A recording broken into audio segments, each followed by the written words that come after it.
This is Around the House Quick Cuts. I'm Don Magruder, and today we're talking about garage doors that will not open and close with Jim Chaput. He's the garage door manager for Romac Building Supply. Jim, what happens if a garage door will not open? What do we do?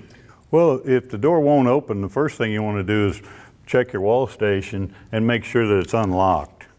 This wall station has a lockout switch on it.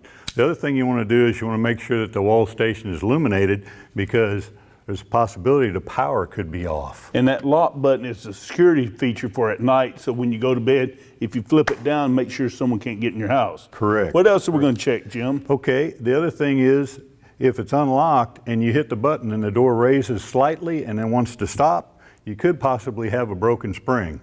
Now, this is a piece of a spring that's of a broken spring, and normally what you would see is you would look up above the garage door on the front wall of the garage, and you would see a 2 to 3 inch gap in these coils. That would let you know that you had a broken spring. So if a garage door lifts up, stops, more likely it's a broken spring. Correct. All right, what else if it doesn't open?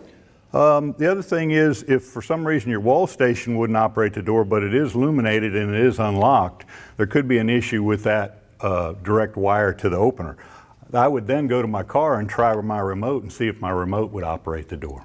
And then all else fails? All else fails, spring's good, door won't open, everything's illuminated, go to the manual release on the door. You would pull it down and release the door to manual operation and raise the door manually by hand. And at that point, you would call a qualified garage door service tech. Correct. Now, what happens if the garage door will not close? Okay, if it will not close, again, we want to make sure it's unlocked. Again, we want to make sure we have power. Then the other thing is, if the door wants to run, say, maybe 12 inches or so, and then reverses, you want to check your photo sensors. And the way you would check those is make sure that the LED lights on them are illuminated. And they just need to be pointing at each other. They don't have to be pointing exactly at each other, because they shoot across, the sending eye shoots across to about a 30-inch target.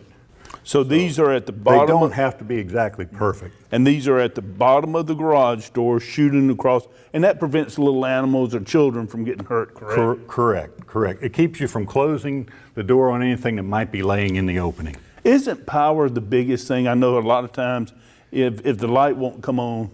Sure is. Sometimes it could be a GFI or even a breaker that's popped. And real quick, what's a GFI? Well, the GFI is a safety outlet that they have, and a lot of times what they have is they have several things on that outlet. So if there is too much power or a short in a cord or a unit like that, it pops that little GFI switch, and it's just a little button on one of your electrical outlets in your garage. The other thing, Jim, is these remotes sometimes. For example, the keyless remote and the regular remote, those batteries will die, and you need to check to make sure the batteries are good. How do you check to make sure the batteries are good? Main thing is, if you just press one of the buttons and it should illuminate. Okay. When should someone call a qualified technician to come out and look at their door?